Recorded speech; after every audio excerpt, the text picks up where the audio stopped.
no, no. Yeah. And it was all of those names like the Aztec, Mayan, all of those names are Spaniard names. Those are the names that they, you know what I mean? When we realize that, then you can get tap into the original name, then tap into their history. You know what I mean? But it's difficult to pull up certain shit without European influence because we're still calling it by the names that they call it. You know what I mean?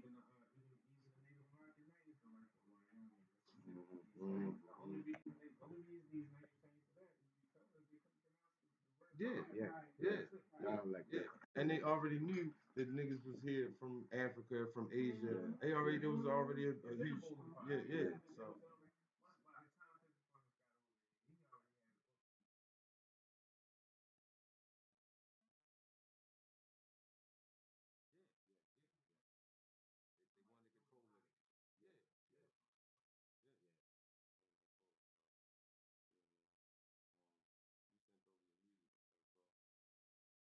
You sent over your music and stuff, bro. Okay, so just sit here and get all this stuff. Not stop eating.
And then we can fuck with that. Yeah. All eyes on me. Hey man, Smoothie, you hear me? All eyes on me. And my life is done. My life is boss. All eyes on me. Never even wrote a hook to this. Yeah. Niggas talk about they shooters, but ain't shot none. Niggas thought that it was gang, I pushed the stop button. You still a bitch inside my eyes, so it's not none. I wipe a nigga nose like it's not running. Everywhere I go, I'm heavy, ain't no picking on me. Before I dropped my first tape, they was shitting on me. I'm a West hanging with Pookie, I'm your big homie. Stuck a 50 in my Glock, ain't no switching on me. Living off the past, surviving off of highlights. Tell my bitch, hand me a beer, I live a high life. I can't help it that I'm always in the spotlight. Might be your turn when I catch you at the spotlight. All eyes on me, I think I'm Machiavelli. Pushing P up in this bitch, I think I'm R. Kelly. Bitch, I'm really from the street, I tatted on my belly. I don't think these niggas ready, all eyes on me. All eyes on me, yeah. Life is done, nigga, until the day I die. Independence. All eyes on me, My life is done, nigga, until the day I die. All eyes on me, Nigga, till the I bet you got it twisted, you don't know who to trust. So many player hating niggas trying to sound like us. Catch your eye, leaving churches if it's up, then it's up. Don't be beefing with my niggas, you still catching the bus. Niggas headline receipts, still trying to up their status. You should be embarrassed. I just want the carrots. Muslim brother with an AK, I feel like a tourist. Designer this, designer that, look like I shopped at Paris. I don't think these niggas get it, I don't think these bitches get it. Only reason that I talk about this shit is cause I live it. Everywhere I go, I'm heavy, I just hope you don't forget it. If I put you on a shirt, you'll be still here in the spirit, nigga. All eyes on me, nigga, to the all eyes on me. Man, some Musa, nigga. All eyes on me.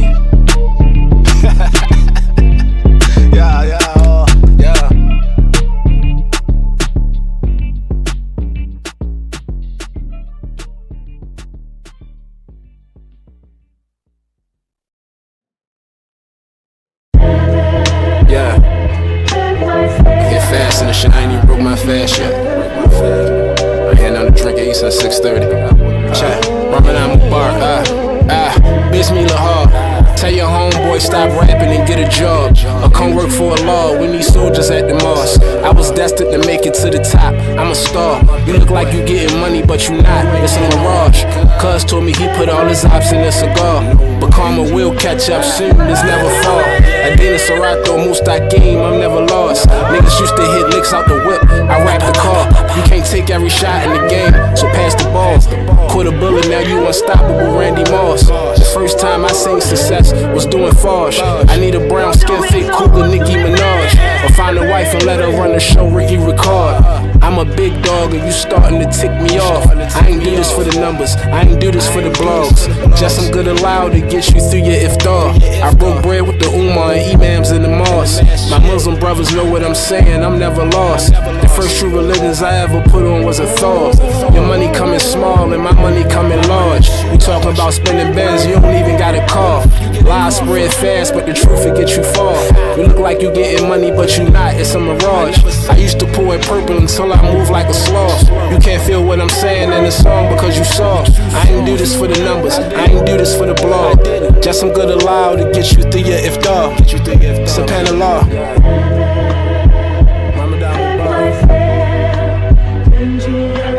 At the halfway point, 2 more weeks to go. Checking the tone track. Lay something down. Musa. Yeah. Hell yeah, bro. That shit amazing, man.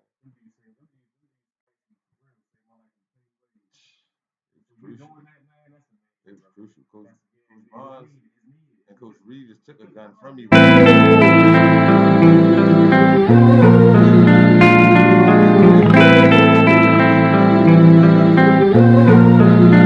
King Man Samusa, you here? Yeah.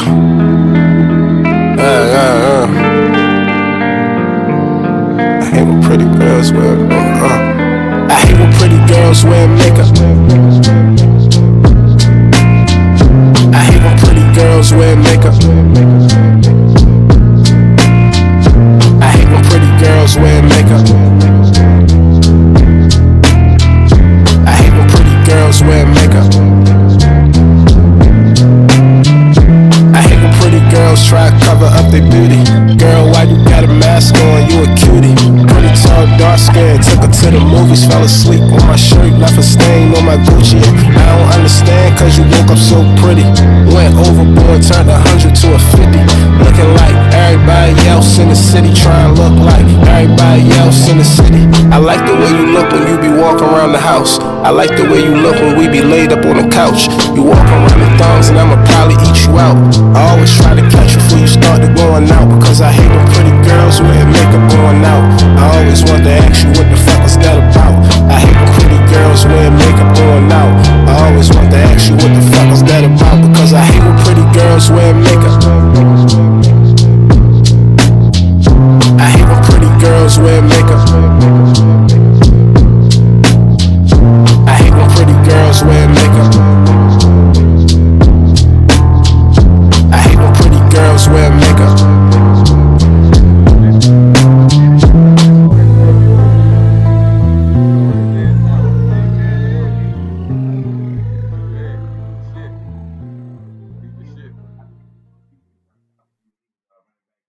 Yeah, niggas doing too much.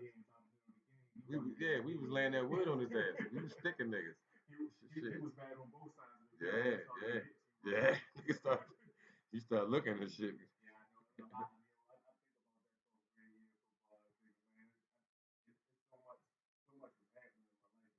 Yeah, man. Yeah.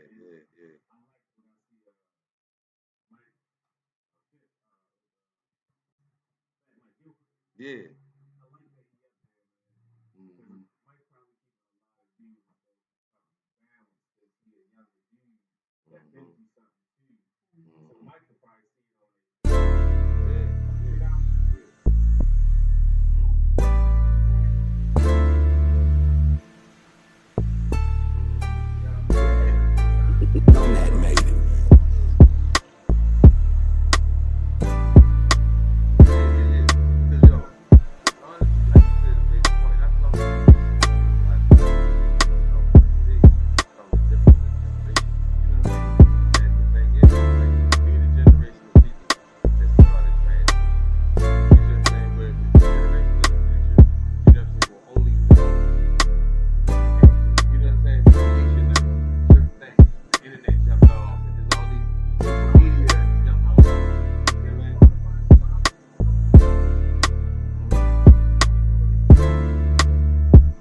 And you wasn't even about that life, bro. You know what I'm saying? And for a nigga like this, and this regardless of our dress, because it is our culture, nigga. Talk where you from. I was out there rapping with the, yo, I was out here, yo, and the nigga, you remember the nigga Lewis. Nigga Lewis went to school with us. The heavy set Lewis, like kind of short, kind of brown skin, He's alcoholic now, you know what I'm saying? He out here up and down the street and shit. And I was in the gas station one time. He was just telling these niggas some dumbass shit, like how to move in the street type shit. Now mind you, I'm just here to get some fucking gas and cigarettes. I'm behind these niggas on my phone, like, shut the fuck up. And niggas like, you right, Big L, you right, Big L, you right, you right. And when he turned around, I said, Lewis, what the fuck are you in here talking about? You hold the whole fucking line up with your fucking dumbass shit. You went outside when I was outside. What the fuck is you doing, Lewis? I was so mad, yo. Tell these niggas that goofy ass shit.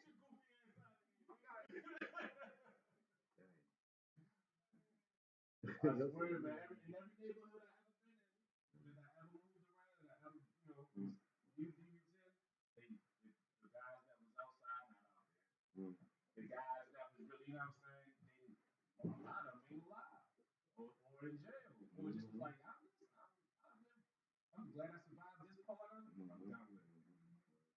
And then you go around the neighborhood and you always see them couple guys that's around your age frame, and you always look up and think, God, all these young niggas is following this. And it's always that dude, and they never the dudes that was really out there. Right. And they always like, when they say this is all, everyone I see the same thing. You right, OG? You right, OG? Yeah. OG? Yeah. Original goofball. Yeah. Original goofball. And that's for me, that's what's heartbreaking. Yeah. Because honestly, if you want to look at it like you say, Wayne, that dude wasn't even a part of the culture. He wasn't. He wasn't. He was a straight, just to himself ass little nigga. Yeah, like, yeah, he wasn't really a part of the culture. Yeah, the nigga became an alcoholic, ended up just standing out there while them little niggas up. Yeah. Shit was too crazy, bro. Shit weirded me the fuck out. You know what I'm saying? The more I got into Islam, the more like the heart changed. And man, one day I wrote down all kinds of pride. I wrote down literally I cried because I'm looking at it and I'm like, these niggas they smoking so much bud, but they don't understand that most of the bud they get got to them. Yeah. They're getting it from outside. Yeah. They got to. Yeah. Anything you get from outside. Yeah. They sprinkling. I don't care what they got. They gonna sprinkle you all the time just to make you come back. Yeah. Hey.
Yeah.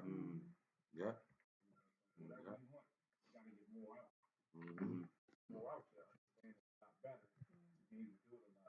Yeah. Yeah. Right. You work for it. Because you gotta.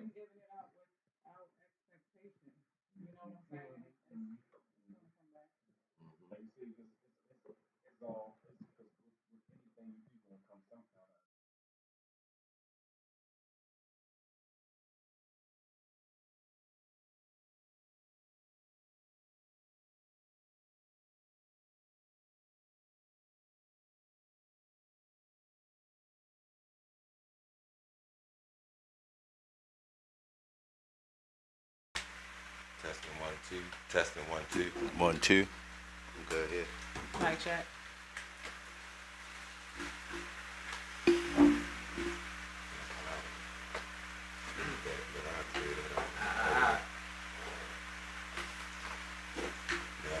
Mic check. Testing 1 2. 1 2. Pull it up to you closer, bro. Put the mic up closer. Yeah. Pull it up over it a little bit. Yeah, so you can pull it a little bit closer to you. Yeah. King Man Samosa, yeah. Yes, sir. Cool.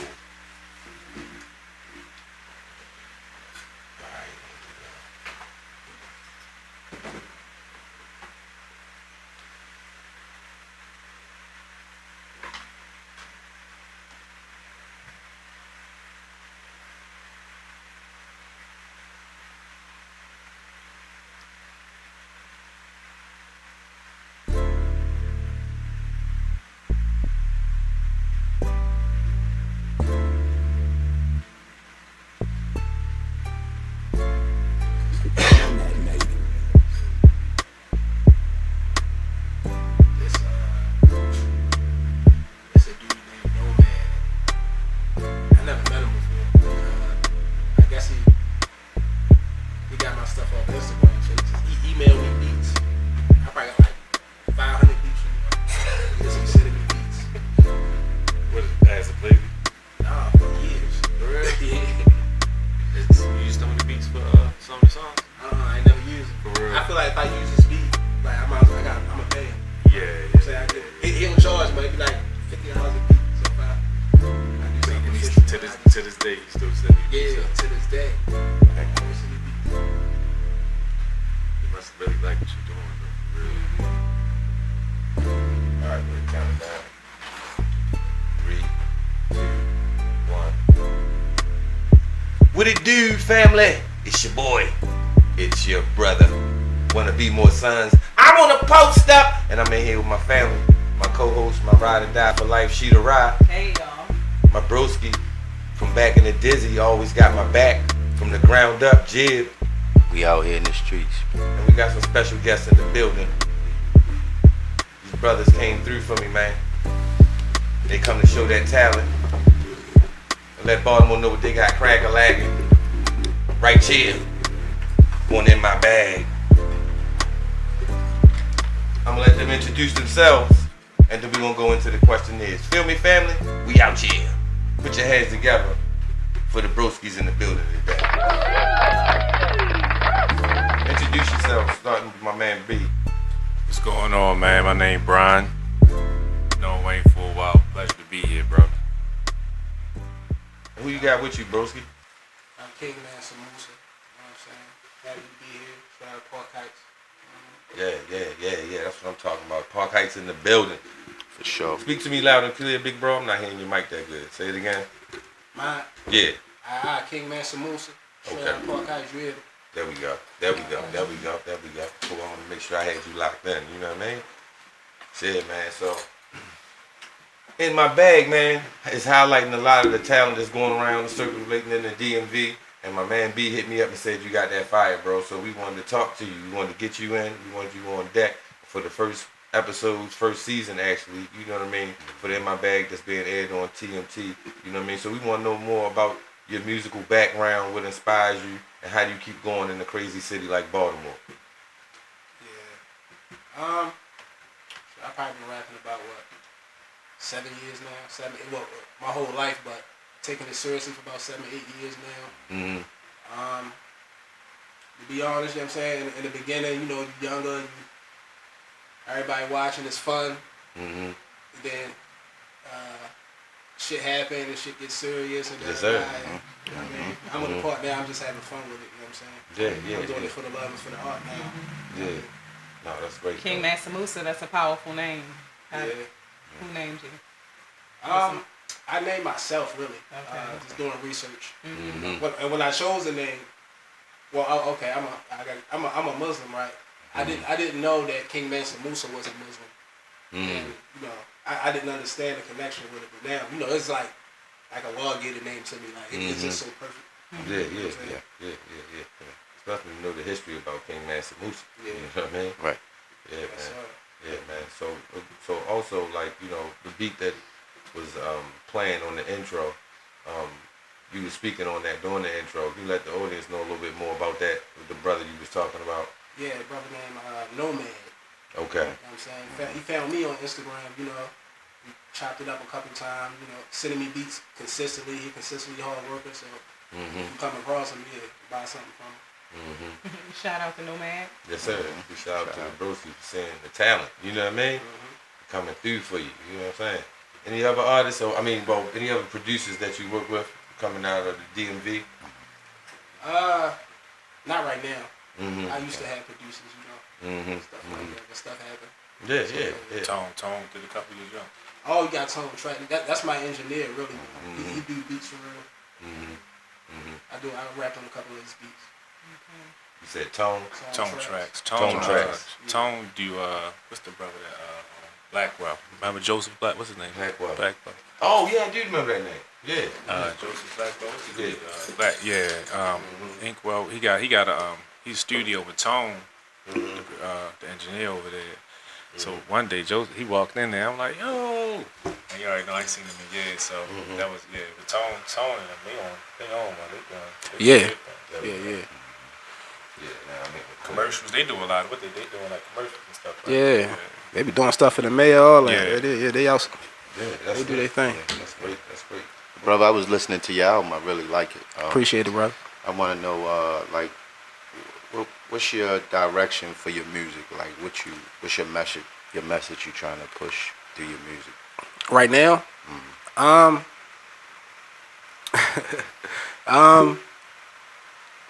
ain't gonna say that wild. You can, bro. Nah, That's the whole We want point. you to be genuine, bro, Yeah, so bro. they get to know you, man. Yeah. You want niggas stay the fuck out your way, stay the fuck out my way.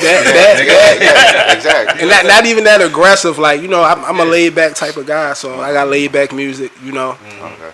I just been chilling. Like I said, I'm doing it for the art now. Okay. I'm hoping people hear that. Like, Yeah. I'm just doing it for the art and having fun. Yeah. Who are some of your inspirations? The industry guys. Anybody, outside of that father, industry. uncles, Yeah. brothers, You know what I mean? women. I mean, I got my guy right here, B, my brother. You know what I'm saying? Yeah. I ain't. I helped each other through a lot of stuff. I have been through so much shit. I ain't shouting. You know what I mean? I got my brother right here with me. Okay. Yeah, You know what I mean, this one I'm with most of the time if I'm out. Yeah. He was that's not the we was just a really tight unit at first. You know what I mean? Well, we still are. But we had a really tight unit. So I think the newer music reflect just from what I see, what I seen growing into. There's a expression of separation. You know what I mean? Of being self. Because even with everything being so tight, everything broke apart really rough. And I can remember one of the albums, one of the last ones. He said he told me, he said, look, I don't want nobody to come to the studio. I don't want nobody around me. Me being me, I don't take nothing to offense. You know what I'm saying? Right. So when he said that, what it was he felt as though he didn't want to choose no sides of what was going on. He didn't want nobody saying this, that, and other, nothing. I'm gonna be totally alone this time, and I don't want to hear nothing. Yeah. So it's exactly what you were saying. I took that for the calm way of stay the fuck away from me. You know, and it's like you say. I think when he said shout out, who you gonna shout out? I was thinking that like I think it's just a bunch of people that kind of, not to say they ain't here no more. Shout out to King Dre. Shout out to King Dre. That's my Dre, man. King Dre. And honestly, how life was working at that moment. Shout out to who they call Skulls, who was Melvin Farmer. Shout out Melvin Farmer. Shout out to Barefoot Pookie. And that's where we was at for a while. Yeah. You know what I'm saying? We was the backbone of that for a while.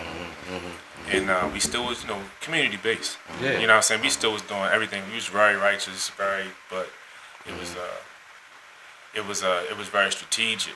And so it wasn't, that aspect wasn't the same as everybody take it. Actually, we trying not to go too far. I don't want to go too far.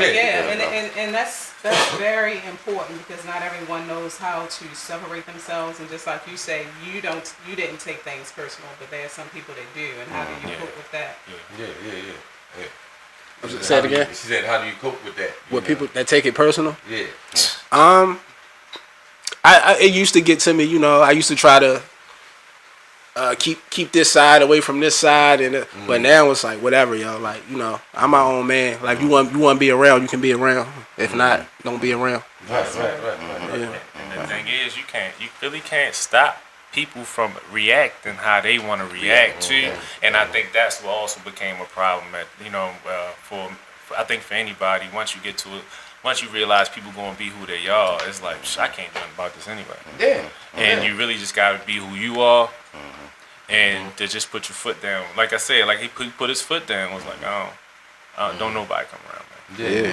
Like, you know what I'm saying? And people definitely took it personal. A lot of For real, yeah. They definitely took it personal. But that's called lack of emotional intelligence. Right. You know what I'm But you have saying? your boundaries, and people have to respect that. Yeah. So the people who aren't there, they probably shouldn't be there. The anyway. rough part was respect, because of what we from. Respect is what we formatted. Respect was looked at differently, so respect had to be taken, and that's what that came to be after a while. Like it was like, all right, I'm gonna stay right here. Don't cross that line. Right. You know what I'm saying? Absolutely. And that's I'm telling. I watched him do it. He watched me do it, and I think just at the end of it, it was one of them things where it's like, all right, we still here, so what's next? Right. You know what I'm saying? Yeah, and bro, that's what it boiled down to. That's the point of us having these conversations, because people don't really understand, what's going on behind the artist. And some of us can get through it, and some of us can't. You know what I mean? Even some of us, most of us won't make it to the millions of dollars, but at the same time, what you're doing is an art, and it also is motivation for folks who don't have the heart to do it. You see what I'm saying? So, at the end of the day, it's like we gotta have these conversations. Cause how do you get through all the shit that you got going on, all the simple ass people coming in and out your life, and to do something great. And what's crazy, I started studying artists that made it to success, and you listen to their story, it's very similar. Lost friends, going to the top. Your best friend act funny. It's all the same story. It just come with it. Yeah. That's a major part of it, bro. Because everybody don't grow past a certain level. Like I was saying about now that I got a business now, and I'm doing direct. You know what I'm saying? I never thought I would have a construction company. You know what I'm saying? I never even thought that. That's major, man. So now when I'm looking at, a lot of times I'm watching. We know everybody. A lot of dudes got construction companies in the hood. You know what I'm saying? The main part that get in their way is not being able to separate the mentality of what they come from. It's not dope dealing. It's not hustling. This is, if you want to make big money in this, you're gonna have to wait 3 months to get paid. You see what I'm saying? It's rules to it. You can't go to the company. No, I want my money right now. Yeah. But you signed the contract because you ain't read it. All you saw was the dollar sign. Yeah. And you put your name on the dotted line. And now you damn near bankrupt. Yeah. But you ain't paying attention that you signed this, and I ain't changing that, because your hood credit don't mean nothing to you. Ain't scaring nobody here. I'm the people that'll put your ass in jail. Right. Talking crazy. All I got to do is make a call, and you breached your contract and everything. I get you sued, and you gonna end up in jail for threatening. Yeah. You see what I'm saying? So a lot of times with our people, we gotta stop this tougher than me, tougher than you mentality, because that's really what's stopping us from getting to the next level. Absolutely. You know, and it's a lot of the mental hang-ups, bad relationships and situations that makes us think that we got to go into every new situation that way. You know what I'm saying? So, you know, it's a hard bullet to bite, bro. But, you know, at the end of the day, you know, it's like for what we do, like especially in like comedy and all the stuff, you see my brother touring and all that. For years, we did a lot of that stuff together. You know what I mean? And, you know, he do the most of the funny side, and I would do like the serious side, but at the same time make it funny. You know what I'm saying? What I tell you, Moose, I say, how I know him, and like he always been this style of person. I said, so he probably like really just behind the scenes. I got a question. I got a question for you. Yeah. So when y'all was building it, like, did y'all ever get to a point where it was like, yo, we like the Wayans brothers of Baltimore? Right. Yeah. You know, the crazy part is like, people said that to us. For real. Without us even thinking about it. You know what I'm saying? Yeah. Because we was like we was like the backbone to so many other productions too. Yeah. We got pulled into so much other stuff just for our expertise on things. Yeah. You know what I mean? Yeah. And it's like a lot of the times we don't realize that's when the consistency part plays a major, you know, aspect in your life. Because it don't matter what the fuck you going through personally. You know what I'm saying? People know you for a certain art and a certain thing. They expect you to be there. They expect you to be on point. They expect you, you know, and regardless of what we had going on in our lives, people always could rely on us. So I got sucked into so many different things, just being reliable. You know what I mean? But it was like for comedy, at certain times, I couldn't get on the stage and tell a joke. You know what I'm saying? Because of what you're going through personally. And that's something that you have to learn to master. Because, you know, you might not have a fucking good day. And, you know, you get up on stage and somebody say something to push your buttons and, you know what I mean? Because you always have to get on the stage and make everybody feel good as an entertainer. Nobody wants to see no depressed ass nigga up here, stressed ass nigga, you know what I'm saying? And as soon as you walk out on the stage, everybody can feel what you're going through instantly. Because of human nature, we're always feeling each other out. We filled each other out before we had that ability before we had words. You see what I'm saying? So we always feeling each other out, you know. And you can feel one person get on stage and get lost, or feel insecure, or get afraid, or get. You see what I'm saying? Somebody might mess around and tag you for it. Exactly. Then how do you address that? You know what I mean? So certain times it was like I was going through the most. Like I was going through a divorce, and my father died. Like a lot of homies died that was right side by side, supposed to be right here at this table with us. Brothers that we was pushing to get signed, and you know what I'm saying? So much shit happened. And then it's like now I gotta put all that on the background and walk on this fucking stage and tell jokes in front of 500 fucking people. You know what I'm saying? And it was just like, bro, right now it's not, I can't. Like, you know what I mean? So it made me fall back.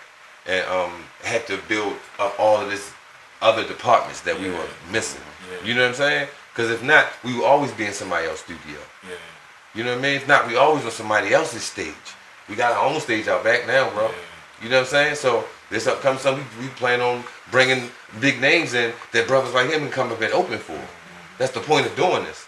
We got TMT backing us now. You see what I'm saying? When back in the day, I walked away from a lot of shit when they was like, why the fuck you walk away? Because niggas was on that Diddy shit. And we was, back then niggas ain't know about that Diddy shit. I'm gonna tell you, you know what I'm saying? Right, so one time, this was a while ago, so I was writing hooks for a lot of people, right? I used to go record at Isaac House back in the day. And we partnered up with the dude that was head of Morgan State Band. He was the composer for the band. He made us a couple beats. Like we gained a lot of, you know what I mean? So made this song. They like, oh yeah, that's it. Mind you, I'm not a rapper. Like, you know what I'm saying? I wasn't nothing. All my brothers was rappers. I was just a dude in the background, like, yo, B, write a hook real quick. And I write the hook. You know what I'm saying? It was like, they loved him, so I'd keep on going. The dude, Thong Song, you ever heard of, what's the name? Hot? He ended up in jail, right? So that's actually like my cousin. We grew up together, right? So he used to invite me to all their stuff, yo. All their stuff. I would never go. So one day, right before he went in, he told me to go to Cisco house. Mr. Cheeks over there. It's like him and Mr. Cheeks at the house, right? And this true story, right? So it's me, Twin, and Twum. And we pull up at Cisco house, open the door, and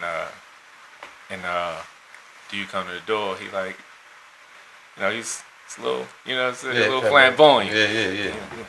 I'm the man, Nanny. I look, I ain't going to that motherfucker. Right. All top. Y'all can go in. Yeah. Brother and them like, they like, yo, this. I don't give a who he is. Right, do you see what's just at the door? Right. Y'all can walk in the door. Principle wise, I always kind of, you know what I'm saying? First things first is, I will go through that door. I'm accessing myself to something in my mind. I'm not gonna look past this. Right. You know what I'm saying? So I'm in my head. I'm like, I said, I'll sit in the car, yo.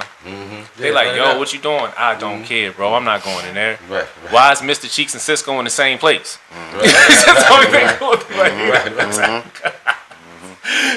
I sat in the car, you know what I'm saying? But at the same time, it was so many times where, like, I sat with LL at one of the clubs, like I was around a bunch of Def Jam people because one of the homies ended up getting a small deal with Black Island.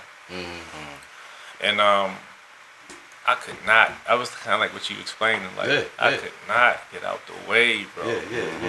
I could not get out the way. And you know, and our culture in Baltimore was so different in comparison to like the entertainment culture.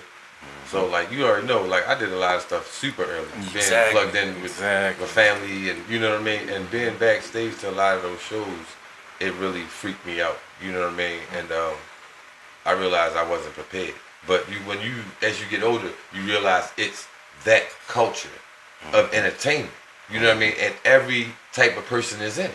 You know what I'm saying? And you gotta find yourself or become comfortable, you know what I'm saying, with all these different type of people around. You know what I mean? And comfortable enough in yourself where it's not affecting you. It's just that I was young and it was like, nigga, we don't live like this. So one of the guys that we was in the show with, and I was doing a fashion show. I was modeling for a company. You know what I mean? Any opportunity I got, you already know, we was doing everything. You know what I'm saying? So one of the guys came and approached me, and I was like, yo, I don't get down like that, bro. Stay out my face.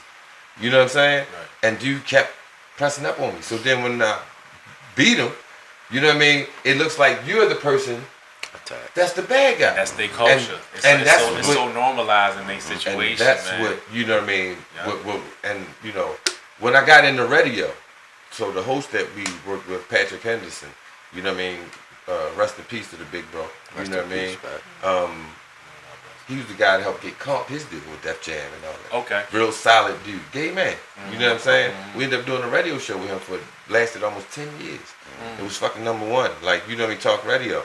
And he one day brought that story up to me. You see what I'm saying? And it was like, how did that reach everybody? Get around years later for him to hear about it. It was like, well, hey, somebody told me that you beat a guy, on some gay bashing type shit. I said, what? I said, nigga, I was locked up with gay dude. Bro, like, you got me messed up. Like, that's not. Been around gay people their whole life. And I'm sitting there thinking, like, you know what I mean, bro. Like, I know I was extra aggressive towards certain guys growing up because of how we grew up. Exactly. You see what I'm saying? And at the same time, as we got older, I apologized to those same guys because I owed them that. I always thought because being aggressive and manly, and because the men in our lives were that way, that we need to push these guys because they don't have those kinds of men in their life. You know what I'm saying? And, I apologized to a few of them years later because it wasn't about whatever their life they chose. It's just like, yo, I felt like you just wasn't man enough. So that's what, you know what I'm saying? That's what we think as young boys. That was gay or not, though. You know what I'm saying? Yeah, like, for sure. For sure. So, now coming full circle and have to sit down with Patrick Henderson, who brought this story up to me. And now the whole radio show, he feel like it's jeopardized because some gay motherfuckers brought that shit to him. You like, why you dealing with him? He a dude that beat up blah, blah, da, da, da, da, da. And when I told him the story, he said, oh, he deserved that ass whipping. And he was known for it. He was known for being one of those guys that press up on, because he in the entertainment, he got power, and he got this, and he got that. He was like, oh, he was owed that. He was owed years of ass whippings that you gave him. He said, so I'm not, you know what I mean, coming. I just wanted to talk to you, to see what it was, to see what it was about. And when I told him what it was about, it wasn't an issue. See, that's the thing. Is like a lot of times, you know what I mean, people get in between, you know what I mean, to cause issues out of nothing, bro. And why? Because y'all the two main guys that's making it happen. So if any way they can cause a wedge, we was talking about some shit like that earlier. You see what I'm saying? Because I'm the main guy making it happen in my neighborhood. He's the main guy making it happen in his neighborhood. And when we not making it happen for these guys in our neighborhood, we ain't shit. So then the guys in my neighborhood go to him talking about he ain't shit, and vice versa. So you know about this, right? You see what I'm saying? That was a conundrum. Yeah. You know what I'm saying? And we sit down rapping trying to figure all this shit the fuck out. And you realize there's nothing but a bunch of bitch ass, whiny ass, grown ass, fucking lazy ass men that don't want to get up and do the work. They just want to be a part of the scene like they that guy. Yep. You know what I'm saying? Right. You know about it in any form of the arts. I don't give a fuck if you're a painter, singer, tap dancer, nigga. It's a nigga out this bitch fronting and stunting like he doing it better than you, but fucking in your face smiling every fucking day. Time. You see what I'm saying? And as soon as you cut him off, boy, you the worst. You ain't shit. Yeah. He already grew not a shit. heart all of a sudden now, but his heart ain't for himself. His heart they just get to everybody around, and one of them gonna hurt you in his mind, maybe. Yeah. And every time, bro, that they see us doing anything, every time we fresh, every time they see a chain, every time they see a new light in the building, niggas get mad. And why is that? Because they feel like that money should have been spent on them like you their fucking children. Yeah. You see what I'm saying? But as long as I'm fucking making sure everybody good, nigga, I used to go out before we had events and make sure everybody had a fresh tee. Everybody got a fresh cut. Everybody got a... You see what I'm saying? But in those moments when I'm tight and I'm dry, I ain't got a fucking thing. Yep. It's like, niggas like, yo, man, this nigga... Oh, you finally broke? You finally ain't got nothing now. You know what I'm saying? Finally. You hurt, nigga. Your feelings hurt, nigga. You going through something, nigga. Yeah. You know what I'm saying? I remember our first time, I'm telling you, when all this started going on, man, and like I said, it was a separation that started, right? And it was actually a twin show, one of my brother's show, and everybody walked in, and big brother Ease, shout out to Ease, he looked at it, he said, "Don't y'all buy nobody shit tonight." Walk straight over to them like, "Y'all putting to the bottom?" He said, they was like, "Oh no, we was gonna get our own. Remember that. Don't touch none of our shit." To the point he made, so look, I guess he got tired of watching it for so long, right, that he made sure everybody was set up right next to each other and everything. All the bottles was right here. All our bottles right here on the table. You got they on. He said, they walked up. He said, "Well, that's y'all table right there, y'all." Yeah. That's how you got to do it. We start pouring up. He hold the bottle the whole time. The whole Right. He got about 3 or 4 of them. He couldn't wait to show off on. You got that right. And like you say, it gets you there. And in order for you, you gotta not flip. That the hard part is not flipping your wig, and that's where a lot of brothers that are very progressive. That's how they lose themselves. Yes, sir. Because they feel used, and they've been emotionally sound the whole time. And a lot of them ain't got outlets like comedy. A lot of them ain't got outlets like rap, being able to express themselves and get it off their chest a little bit. And it's a sad thing that it happened to so many brothers. Like you said, it's so many. It's in every realm you get this. Yeah. And a lot of times we be thinking things are black issues when they're just human issues. You see what I'm saying? Yeah. So and moving around, traveling and doing a lot of stuff, living in other states. It was a lot of times that I sat down with white folks and was like, "Damn, y'all go do that too?" You know what I'm saying? I thought that was a black issue. You know what I'm saying? Sat down with some Africans like, "Damn, y'all go do that?" Like, come on, bro. Like, it's just human. You know? Yep. I was, we did a contract, we did fiber optics and stuff like that, for a few years. I was getting contracts, and we had a contract on Facebook. And we were on this site in Ohio, and there was a pack of brothers that I assume were all Mexican. You know what I'm saying? Right. So a lot of times we think, you know, all them niggas related and all of them came here together and all that. You know what I'm saying? So they bought their way over here together. Yeah, you know what I'm saying? Package deal. So we just generalized like a motherfucker. You know what I mean? But I pulled a dude up. I said, bro, yo, your cousin left all this shit over here, like his tools and stuff over there. I don't want y'all to dip before I was leaving. He was like, whoa. He said, that's my cousin. He said, I'm not related to that man. I don't even know him. He was like, yo, we met and doing a contract somewhere else. And, you know, we all linked up. He was like, we met on the job. He's like, I'm not even from Mexico. I'm from El Salvador, motherfucker. You know what I'm saying? He's like, he's Mexican. He's from Panama. Yeah, everybody's from somewhere. Yeah. And they linked up to make it happen. You see what I'm saying? Yeah. And, you know, the ones that were directly related, I seen them damn near get ready to fight every fucking sight. You know what I'm saying? Because the one pulling more weight than the other. Yeah. So then he turned around like, bro, what the fuck you doing? Yeah. You know what I mean? And then I did up talk, I said, yo, y'all good? He was like, yeah, my fucking brother, yo, get on my fucking nerves, his lazy ass. You see what I'm saying? Yeah. I see it. I did construction. I worked for a city contractor for 17 years. And one of the top contractors, Ari Harrington, man, big shout out to him, man. I really appreciate all you grew me to be, man. Appreciate you for real. And I saw he black dude from the hood too, from Paul Kites. Okay. Did 5 years, and now he probably the most successful contractor in Baltimore City. From Baltimore City. That's the shout out. Big shout out. And I watched so many different styles of men come through there. You know what I'm saying? I also watched him break himself away from the original concept of working for other people, other styles of backgrounds, and now this dude ain't supposed to have this like me. He ain't supposed to win this, but he was the one doing the work. He ended up winning though. Yes, sir. So like, you watch all styles of families and different people, and like you say, you end up seeing that it's manhood is manhood, man. Like, you know what I'm saying, and to not generalize one person from the other, because it looks as though it's all one thing. When you take them blinders off, bro, it's really all separation until it's made a unit.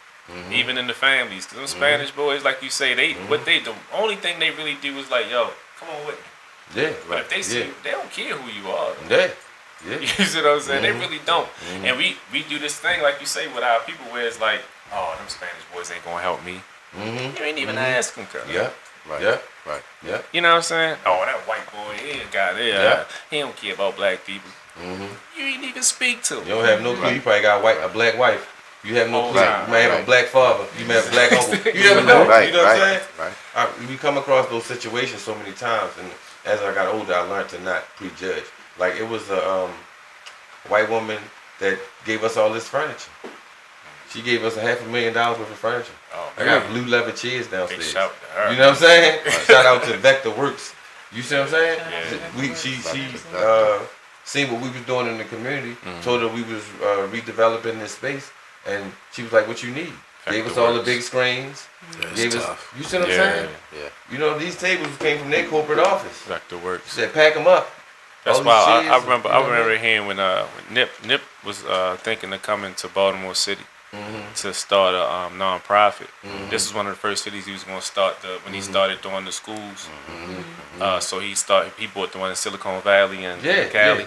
So his next city was going to be Baltimore. Yeah, no, Desi was trying to get me to link with him on some and it was the name of the non-profit he was doing, it was like Vector. I think he was gonna call it Vector 90 though. That's the name just kind of like popped in. I was thinking, I wonder if that was. Yeah, no, my goofy ass Desi. At the time we was in radio and shit, and Desi was talking about it. You know what I mean? He was like, nah, yo, I need to plug you. Yo, you gotta meet this dude Nipsey. You know what I mean? This, and that. And I was just like, and the thing is, Baltimore niggas, we so egotistical. I'm so much grown and, you know what I mean, mature, I'll say this then. But he was like, yo, but the first thing that turned me off, and he was like, yo, the nigga just like you. The nigga, he do the same shit you do in California. Nigga, I was like, nigga like me. Nah, that nigga's not like me, bro. Nobody like fuck out of here. Don't ever say no shit like that. You know what I'm saying? And then I ended up regretting it, of course, when I realized who he was. You know what I'm saying? The brain of that man. Yeah, unreal. And how similar we all are because of environment. Literally their hood is literally like exactly the same place that we are right now on the opposite side of the fucking country. You know what I'm saying? So it's like their environment created them, just like us. So they would be very similar. Crenshaw is typically West Baltimore. Right, it's crazy. Honestly, bro. Right, and because we was out there for a good bit of time, back and forth, and it always surprised me how open-armed they were in comparison how standoffish we are. We like, nah, bro, I don't know you, like, back up. Like, somebody know this nigga? Like, you know what I'm saying? Right. Well, we from Baltimore. They get a little shaky, but then they like, yo, come on, yo, y'all come with us, and we gonna show you a good time type shit. You know what I'm saying? So, you know, one dude we met here at the bud shop down there, and we was looking for directions and shit. And he was like, hold on. Y'all from Baltimore? Hold on, bro. We was like, yeah. He was like, yo, I can tell by y'all accent. Y'all starting to make everybody in here a little leery and shit. Last people we had here from Baltimore acted a fucking fool in here. We was like, nah, bro, we ain't coming on that shit. And then he ended up taking us downstairs in their basement where they had all this other weed and shit growing and shit. So it became such a big thing. It was just like, yo, people fail to realize like our culture, everybody loves it. Yeah. We gotta learn to love it. Our club music, people jamming it all over the country. We've literally been all over the country hearing Baltimore club music play.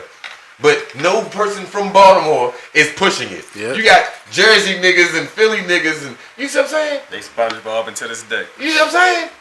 So it's just like, yo, we trying to. That's the whole purpose of the show, is bringing us to that big stage because of how tight, how aggressive we are. You know what I mean? We're not going to go no further if we don't expose ourselves. I remember Musa, all of us. We was younger, like I said. It was so when everything first started, right?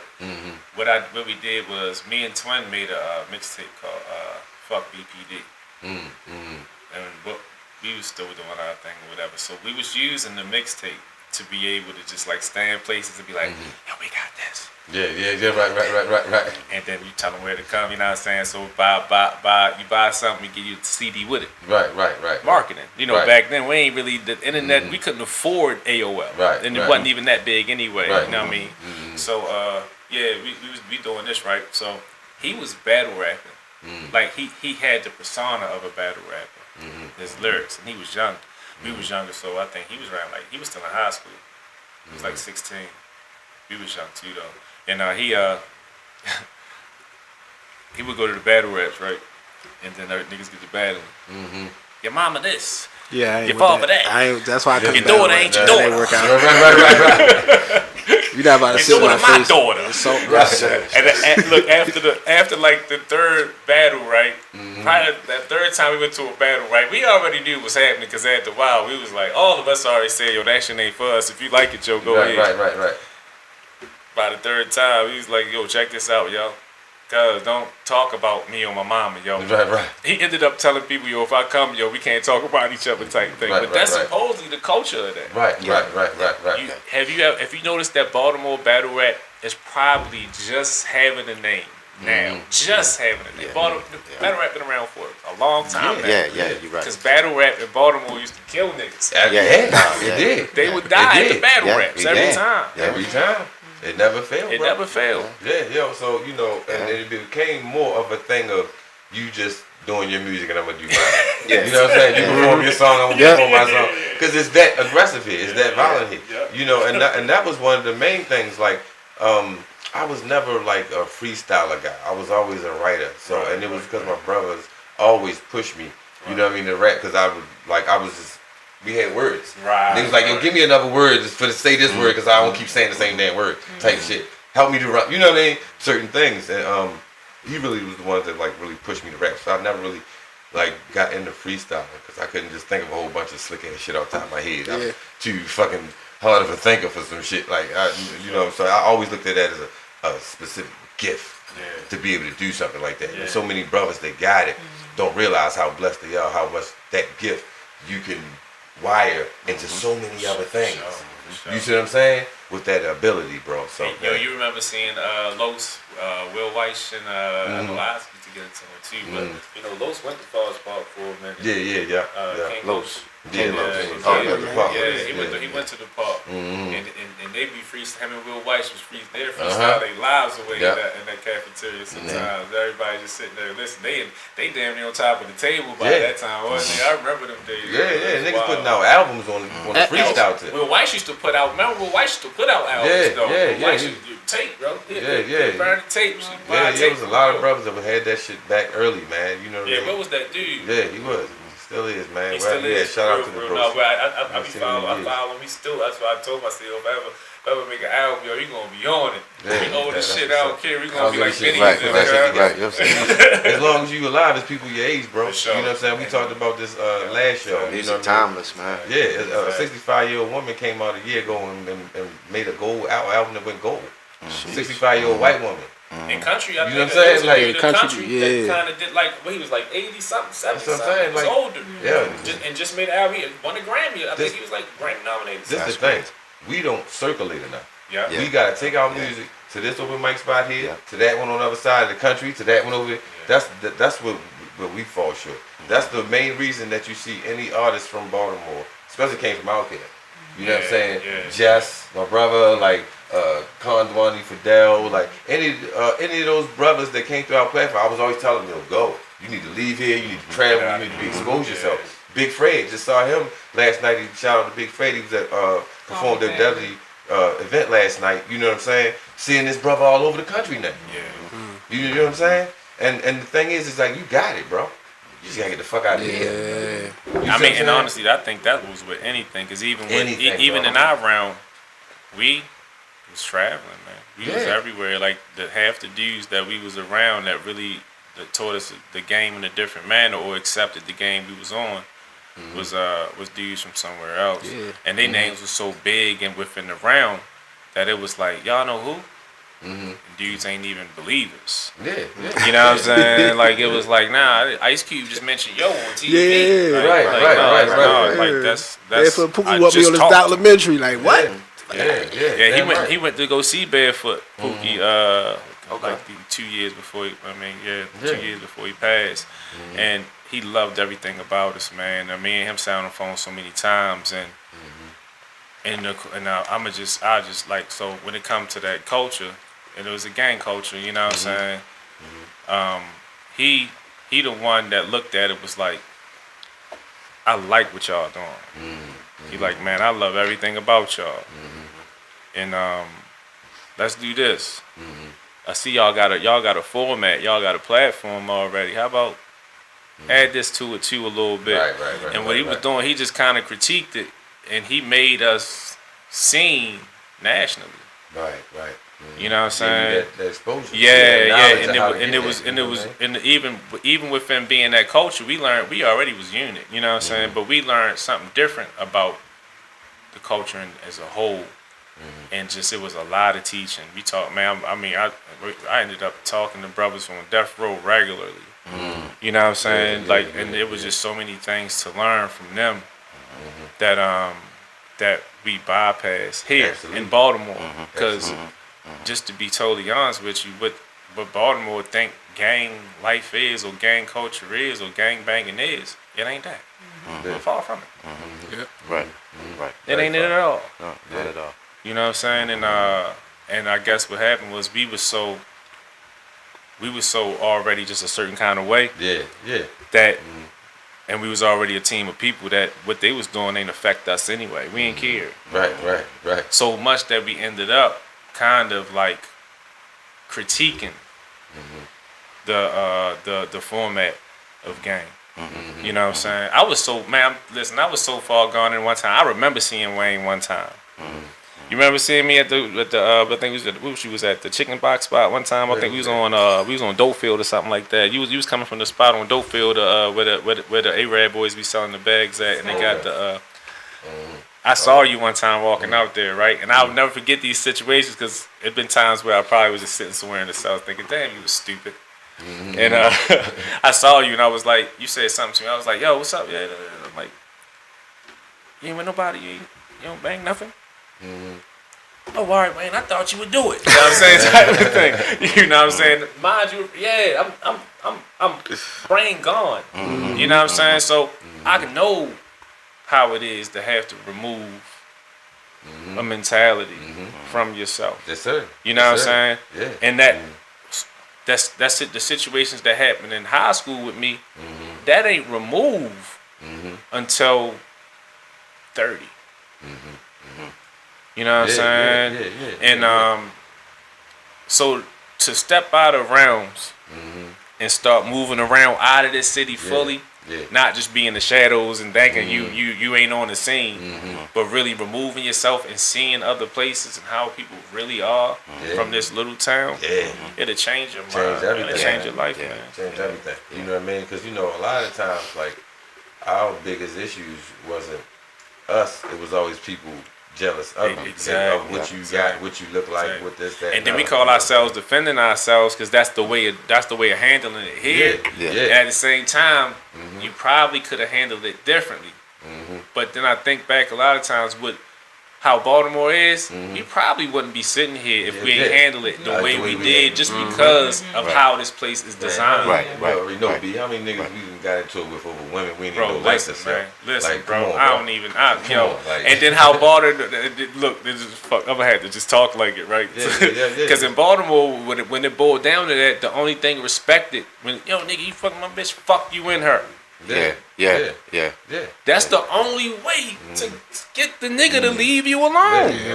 Because now he thinking, all right, is he gonna shoot? Is he gonna fight? Should I just walk away? Because if you say anything else, he gonna try running your mouth. And that's how I tell everybody, Baltimore is one of them places, if he really from that, he gonna smell blood. And then if he don't smell blood, he gonna just see how you respond. To the point when I was going out of town, bro. When I first started going out of town, bro. Oh my gosh, my cousin be like, "Yo, don't bring that. Yo, listen. Oh yeah, you already don't know. bring B Everywhere with I went, you, I got locked up. Don't bring this nigga with you, yo. Because it was like, nigga, say something like, "What the fuck you just say to me, yo?" Right. Yeah. Like, yo, no, what, nigga? And that's what I was telling. I was telling Moose. I said, "Yo, Wayne." I said, "Wayne, my man." Yo, I said, "Yo, I know him good enough. I see the transition in the person. I see the difference in his eyes. You know what I'm saying? Because that it was that stature. You know what I'm saying? You just like you say, you had to apologize to some people because you just had to have that stature to even be able to walk down the street, bro. It was so. I remember in high school, it was so many dudes I thought was good dudes that was getting beat up. And you couldn't protect them. Right. All you could really do was tell niggas, yo, leave him alone today, please, yo. Or walk with him. I remember walking home with some dudes sometimes just so people wouldn't jump on them maybe. Or if they go and jump on them, you know what I'm saying? They might think twice if I'm with you. I'm going to just take the risk of getting jumped with you, maybe. Or just tell niggas fight head up or somebody. We always just trying to balance it out. And it was just, it like I said, it's definitely a thing where once you get out of here, and then he was over the road, so I think a lot of times while he was over the road, I was still, you know what I'm saying, running around mainly here. And then I was always saying like, yo, he's so calm, yo. Like he always chilling there, yo. And I never realized that the mentality, you could be calm or not, but his mentality, that's what you saw, the mentality was a little different. You know what's crazy, bro?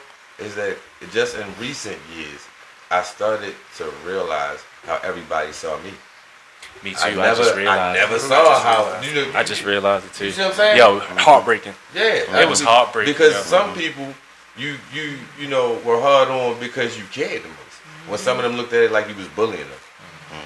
When the other folks came to you, you know what I mean, was like, yo, that the same shit that you was on with them helped me. You see what I'm saying? So it's like, you know, it's a blessing and a curse. You know what I mean? And you don't know all the time if you were the good guy or the bad guy. You see what I'm saying? So many times as of lately, like I said, because it's been, you know, I'm not lately, but lately enough. Where it's just like, you know, somebody bring up something like, I did that. So many stories, bro. Like, you serious? Like, so and many then stories, the more they talk about it, the more the little clicks start coming in, and they be like, yo, I'm so sorry, yo. Because then the whole story come back, he be like, oh shit, I'm so sorry. You want a hug, nigga? Right. That was some fucked up shit. Right. Shit was like, It's like, wicked. Bew and all of them was okay one time, and they was talking about how hard I was on Link back in the day. You know what I'm saying? And the thing was, though, is that when we Link was a character though. yeah, Link, but my man. I love Gene. I think all of us love Gene, though. But this We is the all thing. love Gene, though. Everybody had their own personality and their own love for each other. But the thing is that Coach Bonds and Coach Rivers came to me one day. You see what I'm saying? And it was me, Don, I think Fat Rob, and he was like, look, y'all got to crack down on him. Don't make nothing easy for him. You see what I'm saying? Sun up to sundown, be in his ass, I'ma be in y'all ass. I can't walk with y'all through school. I can't walk with y'all through the neighborhoods. You know what I'm saying? But the only way to get him to tighten up and to come, and, you know what I'm saying, be more aggressive if y'all crack down on him. You see what I'm saying? Y'all made a monster. Yeah, you know what I mean? And you know, even you could Link was the cleanest nigga. You know how he was? Y'all made a monster. And Donnie came to me and said one time, you know what I'm saying? He was like, yo, you said, you don't remember how you was on Link, yo. He was like, yo, nigga, you picked that nigga up and slammed him in the mud one time because that nigga uniform was clean at the game. You know what I mean? And then the crazy part is, I still wouldn't have did it then if Coach Bonds didn't tell me to do it. You see what I'm saying? He was like, this nigga clean, toss his ass. Toss the nigga. So, you know what I'm saying?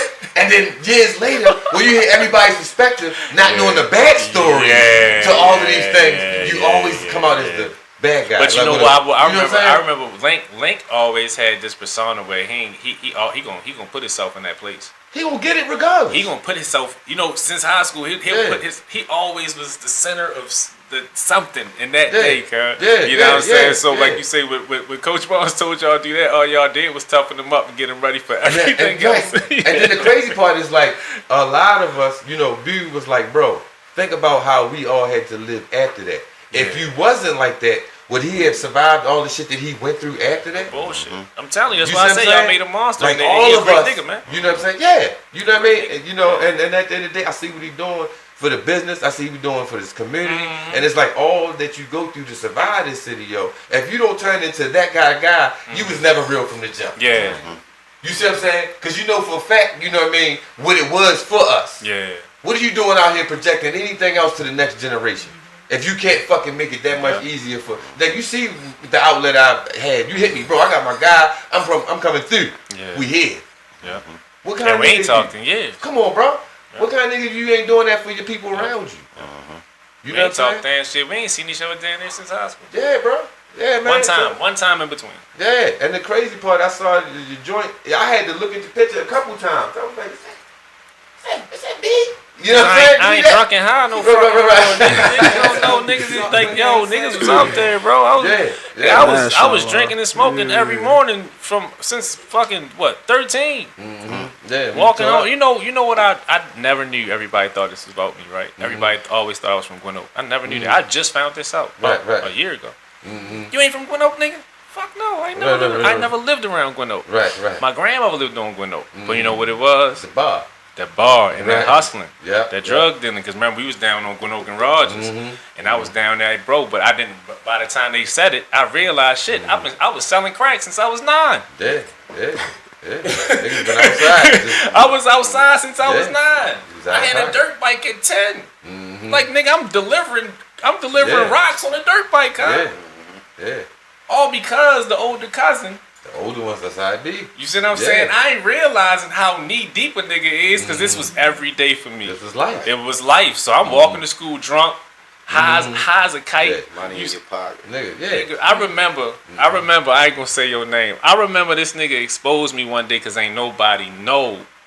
I was never flashy, yo. I was never flashy. I think that's probably more of a modern thing for me. When we was in high school though, because I was raised, my father didn't get out of jail until I was 13. He went in when I was 2 months. Got out when I was 13. My father went to jail for racketeering, extortion, and kidnapping. Right. Got Puerto Rico basically. So I'm being raised going to jail every weekend to see my father. Yeah. My grandfather was in the Korean War. So my grandfather would pick me up every weekend. We would go see my father on Saturday. Sunday we in the gun range. Right. You see what I'm saying? So, and then down next door to my grandfather was my cousin that had me selling rocks. One day my mother looked at me. She said, I didn't realize who I had a child by because I was a kid. Right. My mother from Crenshaw. Okay. My mother orphan. She got over here when she was 14. Had me at 18. Okay. Right. So by the time, my mother was still in her 20s basically. You know what I'm saying? When I'm 9 years old, I can remember her telling me, I can't raise a wolf. And there's nothing I can do with this. And from that day on, a lot of aspects on how my mother, the same slam him in the mud, did it? You know what I'm saying? A lot of aspects of my life started changing from my mama. You know what I'm saying? So as we getting into high school realm, we started noticing each other. Like all the ones that was like us, if you notice, we all kind of noticed each other. You know what I'm saying? And we kind of just clicked up, and wherever we would just sit together. Mind you, it's damn near seemed like the first day we saw each other, like, what's up, yo? What you want? That same bullshit you want? And just sit down next to each other. And so it was one of them things where I just never found, you know what I mean, that balance. And then by the time I'm 16, the nigga say, hey, yo, y'all think y'all get money outside. B come to school every day with $500 in his pocket. He play football with us. That next day, he'll say something about my mother with the freckles on her face. And I think that was around when I was about to stop playing football anyway. Beat your face in with the helmet and you remember that shit? I'm beating this nigga face in. My cousin just got murdered. The nigga that had me selling rock the whole time just got murdered by some niggas that I've been around my whole life. You see what I'm saying? Like when I'm hooking school, I'm already selling bud in school. Look, he got in trouble so much that he was like, yo, you gotta stop hooking school, come down this motherfucker, yo. Look, this is what I'm gonna do. He gave me a whole, like I'm telling you, like, do this shit in school, nigga. Stay the fuck from around here. Then I get out of school and I walk down Gwinnett. So I'm like, shit, this is better than doing that shit anyway. Right. You know what I'm saying? And he got murdered. Yo said that, and I just became this fucking time bomb. And I'm sure I never realized it until as of lately when I'm going through the changes myself, but I never did the backtracking to look at what I was. And so when they brought the Gwinnett thing up, like, nigga, I wasn't never from Gwinnett. Fuck is you talking about? Never lived around that bitch. But then I looked at it like, you know what? Nobody would ever know where I lived at anyway. Because of, you know what I'm saying? Like, I always moved, and I was taught to move that way. I was taught to always walk the alleys, yada, yada, yada, yada. Only mainly because probably my father ain't want no nigga to find me outside neither. You know what I'm saying? So when my cousin got murdered, a bunch of niggas, like, it was a whole war going on around that motherfucker. Then I had to come back to school. They said, get up and go to school, bro. And when I went back to school, yo, and I saw how many people looked at me and was just like, I was gone, bro. And that just led me to more drinking and smoking. Then I stopped playing football. And that was just a slope, bro. And a lot of people don't understand that young brothers need the real dudes that really went through them situations to talk to them. You know what I'm saying? They actually need them dudes, man. Like a lot of us, because we on our own paths now. You know what I'm saying? But we need them guys. We need brothers like me and you to actually talk to them brothers. Like we need brothers like Link to talk to brothers like that. You see what I'm saying? Because it's a lot. They can get led the wrong way by so much. And the dudes that actually really did things just not really want to be left alone. But they had to heal from their own place, and they don't know how to reach out because now they you know what I'm saying, they reserved.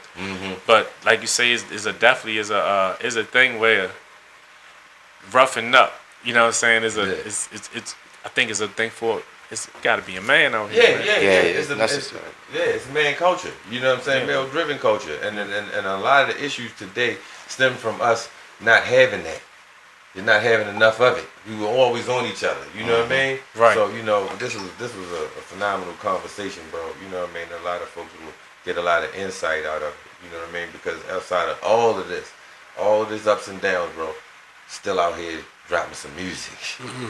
You know what I'm saying? So it's so many people that got the abilities but don't have the work ethic and the mental capacity to get past their issues to do what you do, bro. So, yo, that's a major part of this show. You about to set up so you can do the live joint, the live performance, so everybody can hear you smash out on them. You know what I mean? Letting everybody know from the DMV, first of all, from B-More to the DMV, to cross this motherfucking country, You know what I mean? We've always had the fire, and they'll never be able to take that from us. It's just up to us to highlight it and showcase it. Feel me? So we're gonna thank everybody for joining us for this show. We want to thank our guests for joining us for this show. You know what I mean? Shout out to TMT Digital for giving us the opportunity. And my bag we may set up for the live performance. So those that are live streaming with us, y'all on standby. Everybody else, y'all can get the recorded version. Feel me? So thank y'all for joining us, family.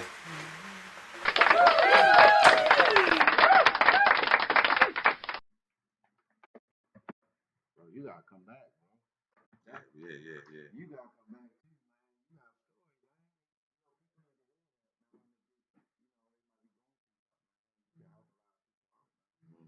Yeah,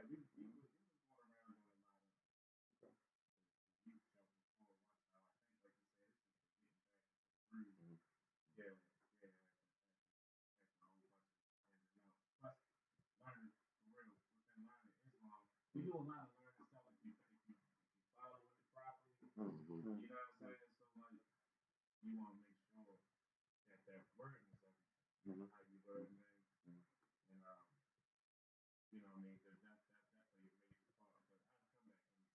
But I come back anytime. Plus, I probably want like you'll get a better result out of me here because I know Frank. So I'll be more comfortable. Yeah. That's why, you know, as a child, we man. Both watched this transition. Right, motherfucker, bro. Yeah.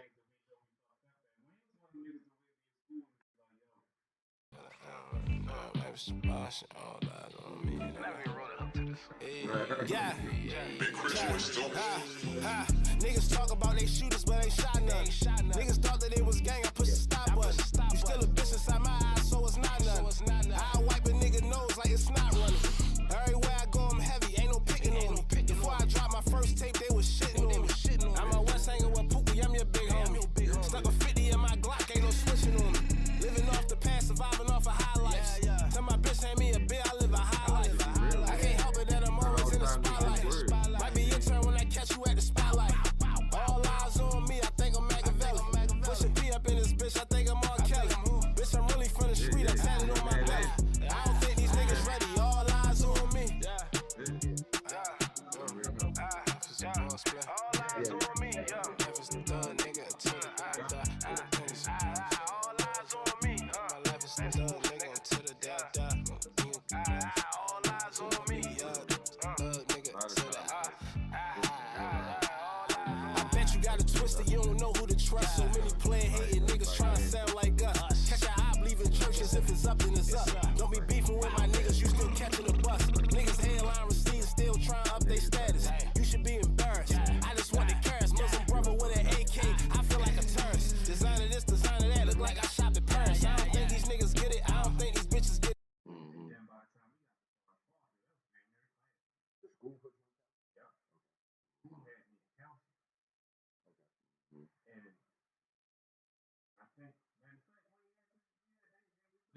Yeah. Oh yeah. Okay. Yeah, I was there. Yeah, because my cousin that died. Got killed. No, but they had other counselors that came to the school. Trauma counselors and all kinds of Yeah. Yeah, they did.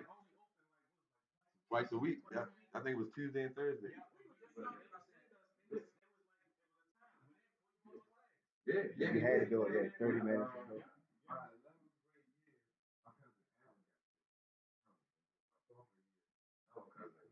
So I was just, it was hard for me to stay focused. And I wouldn't even remember a lot of that stuff until you like bring it up. Like even like when you said about like the football joint, you know what I'm saying? A lot of that stuff, yo, I wouldn't even remember till you said it. When you said it, all that memories just flash back to you know what I mean?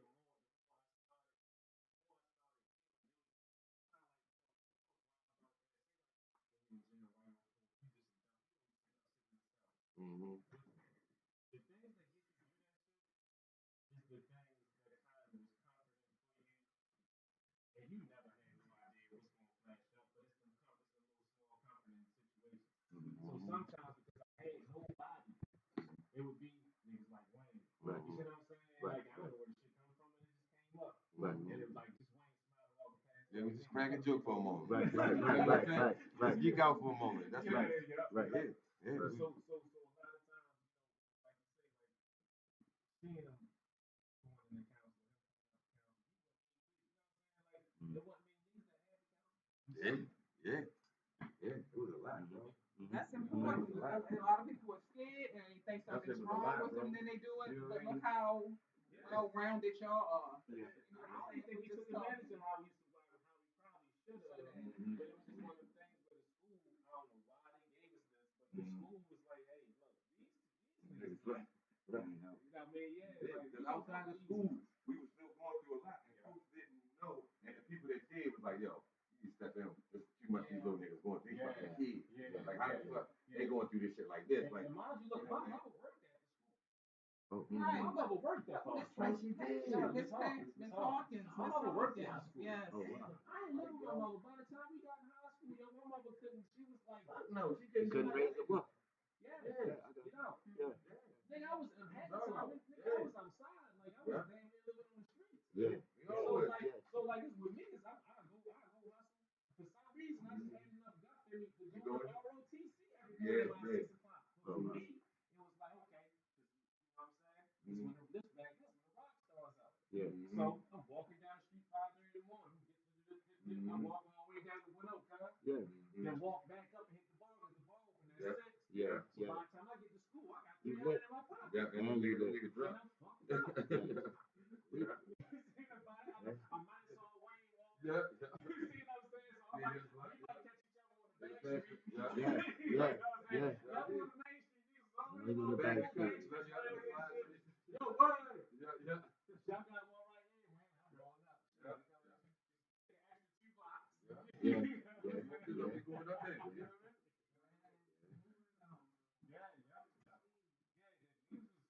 Oh my God. So the lifestyle that was given after that, Yeah. it was already conditioned for it. And like you see, to make it out. And then I had, brothers like Musa. I mean, like they was younger than me. And I think the responsibility made me look at it like, hold on, man. I never taught them. You know what I'm saying? Yeah. So he ain't that much younger than me, but Yeah. I ain't take the little homie to bullshit, man. Yeah. Like, you know what I'm saying? Not knowing I knew they was already on their own bullshit. I wasn't going to do it around them only because old niggas like that with me. You know what I'm saying? The nigga that was my age frame was going. Right. The nigga that was older than me wanted to. No. They used to get up and get away from you. Exactly. They don't get full of school. Yeah. Play ball. Yeah. That's what I was telling you. Like, my cousin, right before he killed me, I guess my cousin was 4 years older than me. Okay. So when he I guess what he did was he ended up realizing, like, bro, I'm a kid, nigga. His conscience ain't kicked in yet. Right. You know what I'm saying? Right. So by the time he realized Brown was a kid, he's like, this nigga's fucking 13 and I'm 20. Right. Go to school, nigga. Right. And that's when the go to school shit started, and I didn't understand it. So I got put in school, and you know what I'm saying? Looking people. Yeah. Nothing this nigga too. Yeah. And then he ended up like, and he kept getting in trouble for it. He like, man, I'm gonna keep this nigga in school. Give him something to sell in school. Exactly. Yeah, trade bags. Oh, shit. Right. Yeah. Trade bag crazy, nigga. What's in the trade bag? Nigga, I was a nigga. I never went to class. I'm gonna tell you, I didn't realize that I was stupid. I ain't know shit until I quit football. The whole time I was playing football, I was good at football. Yeah. The whole time I was playing, I never had to pass the class. Nigga, I stopped playing football my 12th grade year, nigga. I was failing everything. I'm like, I was failing. Hey, yo, I failed every fucking class that first quarter. And you went to class. I was, I was still doing what I was used to doing. Halfway going to class, walking in late, you know what I mean, trying to do what I wanted to do. That shit was working on me. I failed every class that quarter, man.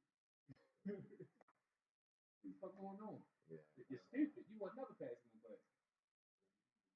Yeah. You was a pretty good athlete, nigga. That's what's going on.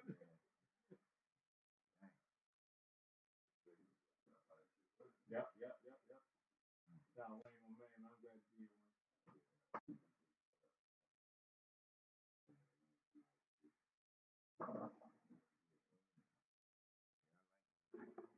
First joint I heard. The Tupac joint. Yeah, yeah.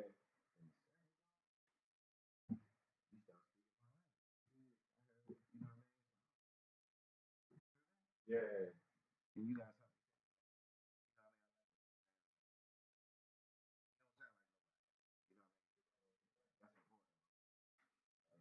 Yeah, he got like the grown man. You know what I'm saying? Like, you know. Yeah, yeah. Yeah, right.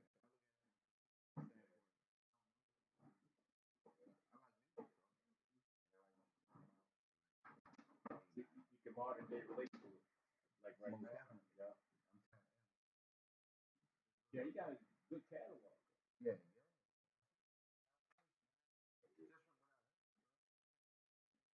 He got I think all that, like, yeah. I still listen to. I got homies like yo, I gotta listen to that Musa. They got a song. Oh yeah. I gotta listen to that Musa every day. You're right.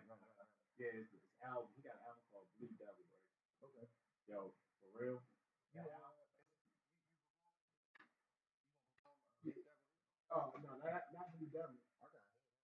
Blue Devil. We should have said that. Like, yeah. It was in a time of my life when we were saying like I don't want nobody around me, and I was just going through a lot, so I put a lot of anger into my music. Yeah. And that was his this record. Okay. That was this album. Like it was like, yeah, okay. I'm gonna say everything right now. Yeah. And that was like for real, honestly, yo. I love that album. Everybody I know that was like, yo, start to finish, listen to those. When you get a chance, Blue Devil.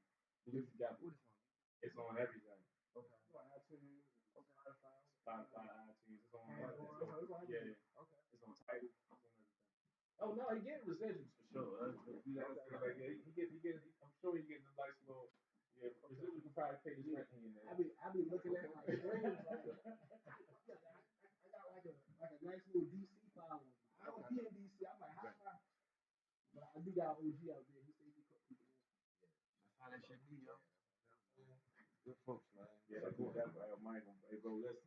The first song on that Blue Devil album is mind blowing, bro. Yeah. Yeah, like a great workout album, bro. Like if you want to like really, oh, yeah, get your shit in. Get that shit. To the point, like I can't even channel that energy no more because I'm just at peace and yeah, that was a point in my life. Yeah, Blue Devil.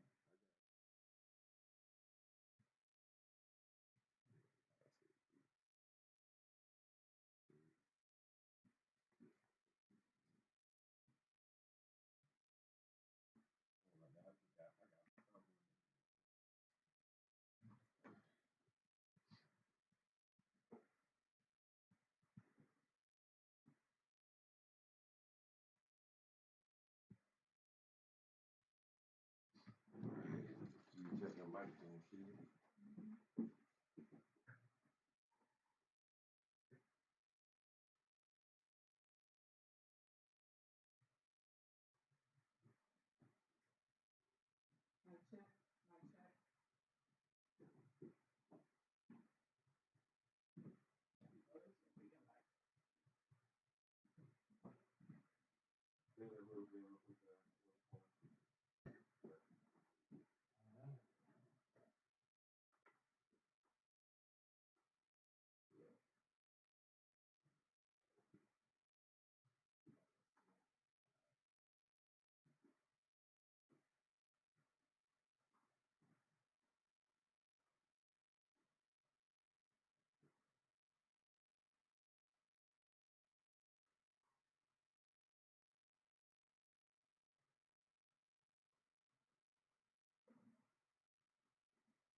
listen to it now.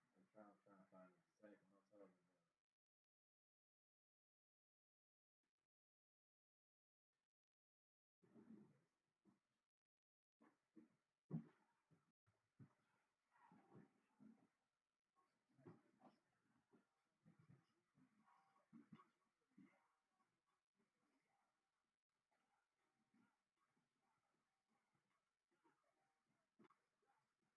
You know who be doing your music? That's Tom Jackson, man. He from here? Yeah.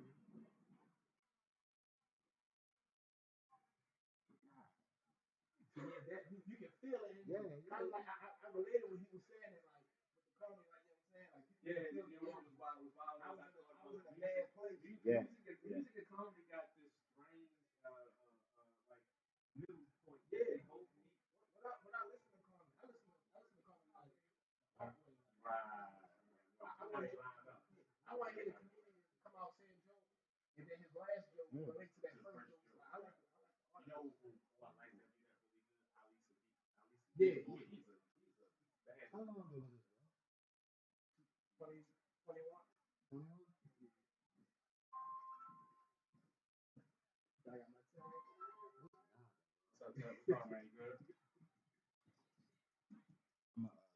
I'm turning this down. I'm making my way now. Where you at? You in the back? In the back where? You feel a lot of place, huh? You alright, man. You alright. It's okay. Where your brother at? Okay, I won't go there.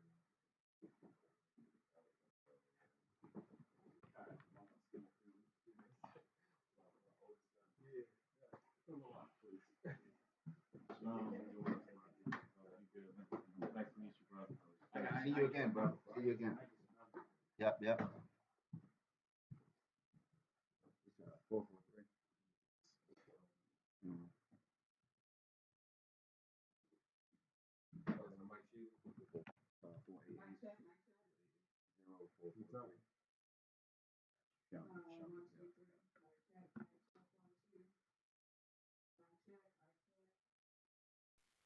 Mic check, mic check.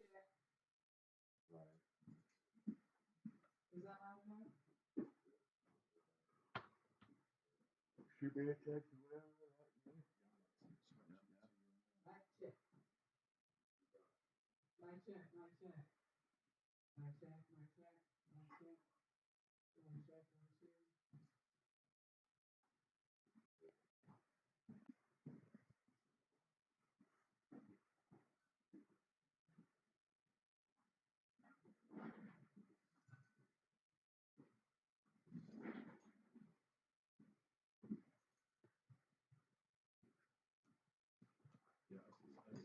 Just natural. So. All right, bro.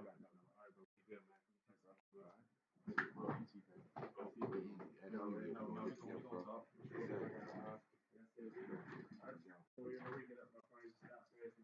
Yeah, chop it up, man. Absolutely, bro.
Yeah. I hit fast in the shit, I ain't even broke my fast yet.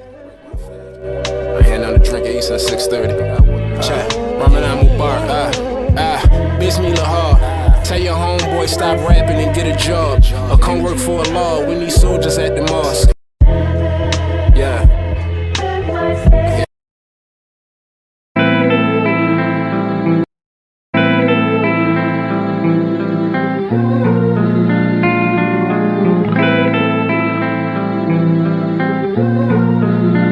K-Man Samusa, you here? Yeah.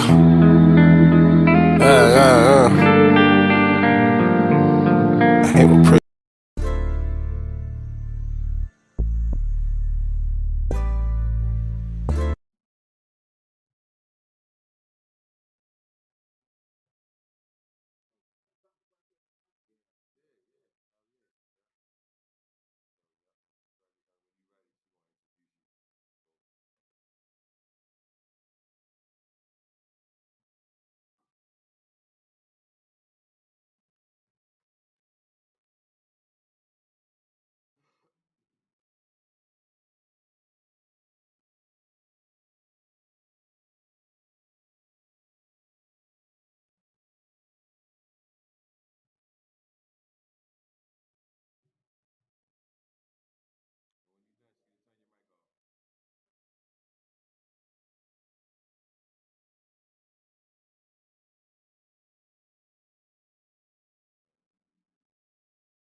Nomad made it.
K-Man Samusa, you here?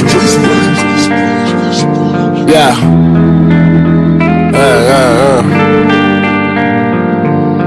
I hate when pretty girls wear. I hate when pretty girls wear makeup. I hate when pretty girls wear makeup. I hate when pretty girls wear makeup. I hate when pretty girls wear makeup. I hate when pretty girls try to cover up their beauty. Girl, why you got a mask on? You a cutie. Pretty tall, dark skin, took her to the movies, fell asleep on my shirt, left a stain on my Gucci. I don't understand, cause you woke up so pretty. Went overboard, turned 100 to a 50. Looking like everybody else in the city, trying to look like everybody else in the city. I like the way you look when you be walking around the house. I like the way you look when we be laid up on the couch. You walk around the thongs and I'ma probably eat you out. I always try to catch you before you start to going out, because I hate when pretty girls wear makeup going out. I always want to ask you what the fuck is that about. I hate when pretty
fast yet.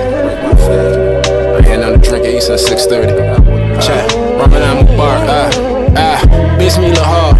Tell your homeboy stop rapping and get a job, or come work for Allah. We need soldiers at the mosque. I was destined to make it to the top. I'm a star. You look like you getting money, but you not. It's a mirage. Cuz told me he put all his ops in a cigar, but karma will catch up soon. It's never fall. Adina Serato, Mustaqim, I'm never lost. Niggas used to hit licks out the whip. I rap the car. You can't take every shot in the game, so pass the ball. Quit a bullet, now you unstoppable, Randy Moss. The first time I seen success was doing Fosh. I need a brown skin fit cougar, Nicki Minaj, or find a wife and let her run the show, Ricky Ricard. I'm a big dog and you starting to tick me off. I ain't do this for the numbers, I ain't do this for the blogs. Just some good aloud to get you through your iftar. I broke bread with the Umar and imams in the mosque. My Muslim brothers know what I'm saying, I'm never lost. The first true religions I ever put on was a thought. Your money coming small and my money coming large. We talking about spending bands, you don't even got a car. Lies spread fast, but the truth will get you far. You look like you getting money, but you not, it's a mirage. I used to pour it purple until I move like a sloth. You can't feel what I'm saying in the song because you soft. I ain't do this for the numbers, I ain't do this for the blog. Just some good aloud to get you through your iftar. Subhanallah.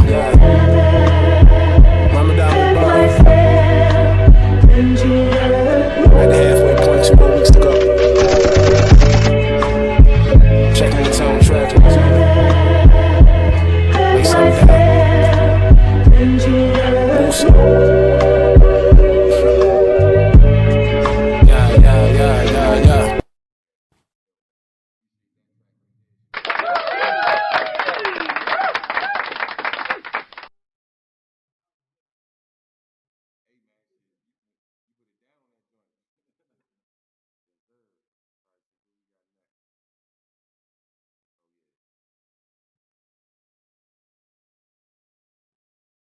And then we can fuck with that.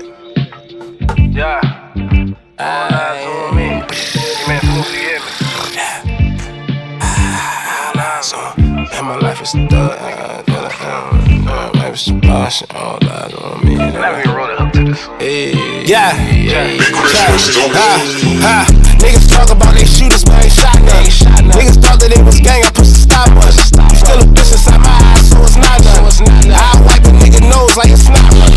Everywhere I go, I'm heavy, ain't no picking in me. Before I dropped my first tape, they was shitting on me. I'm a West hanging with Pookie, I'm your big homie. Stuck a 50 in my Glock, ain't no switching on me.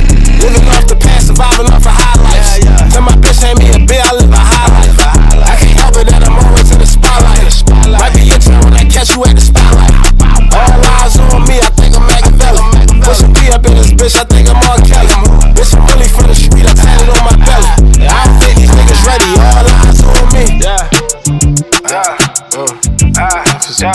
All eyes on me, yeah. Life is done, nigga, until the day I die. Independence. All eyes on me, My life is done, nigga, until the day I die.